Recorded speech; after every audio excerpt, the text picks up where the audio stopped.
Alright, here's my settings. You're probably here from my Twitch channel. What's up?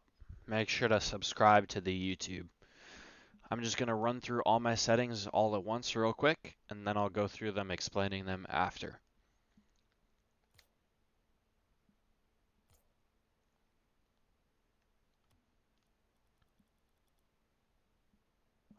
These controls, all default, except power slide, arrow roll left, and scoreboard. The rest is default.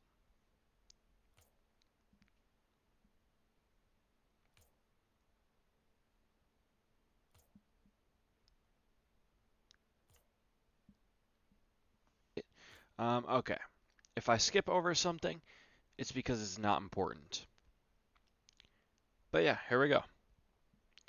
All of these, not really important. Camera. Camera shake, off.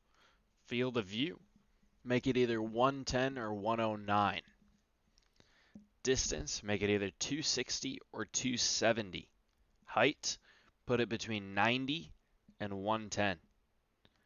Height, or angle, put it between -3 and -5.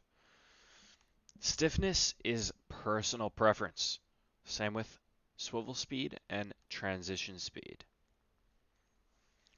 Moving on. Controls.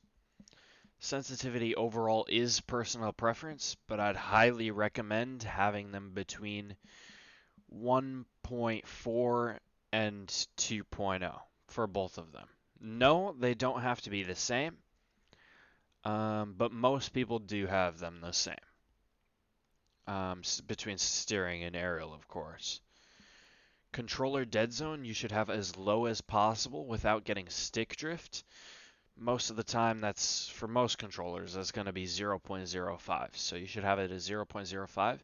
And if you're getting stick drift, you can raise it up to 0.2. If you're at 0.2 and you're still getting stick drift, you should get a new controller. But yeah, the way you would test stick drift is just by going into training and driving in a straight line. If you drive in a straight line and your car doesn't actually drive in a straight line, right? It veers off to the left or the right without you pushing your left stick at all, that means you have stick drift. Alright. Dodge dead zone is essentially how far your stick needs to move for you to not double jump. Okay, so if you have it all the way at 0, your stick won't have to move far at all, and you will flip forward, okay? Whereas if it's higher, it will be easier to double jump, right? So take that as you will. You know, if you're flipping forward a lot instead of double jumping, you should probably raise it. If you're double jumping instead of flipping forward or whatever direction you're trying to flip, then maybe you should lower it.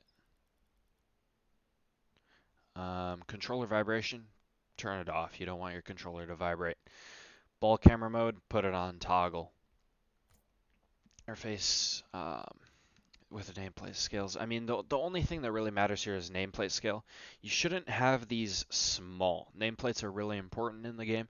You should have it either at 100% or higher. And nameplate mode should be default. Match notifications, I'd also recommend putting at time updates only, because if you have say you get a save and you get that thing that pops up on your screen saying epic save or whatever, right? You get plus 75 points. It's distracting and it covers up your screen, right? It covers your view.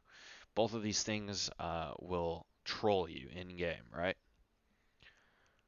And none of the rest of this is important. So, moving on to video. You want these all on performance, and you want effect intensity on low intensity. Overall, it's just going to make your game run smoother, and it's going to give you optimal performance. All of these things, they should be off.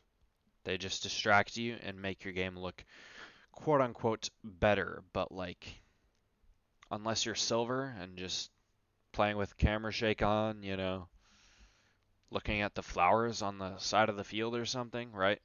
Turn these off. Um, Vertical sync off. This off. Render quality high, quality, and FPS. I'd recommend putting it as high as possible, right?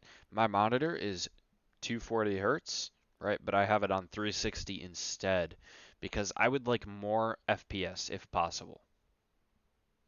But you could do uncapped as well. And yeah, that's about it.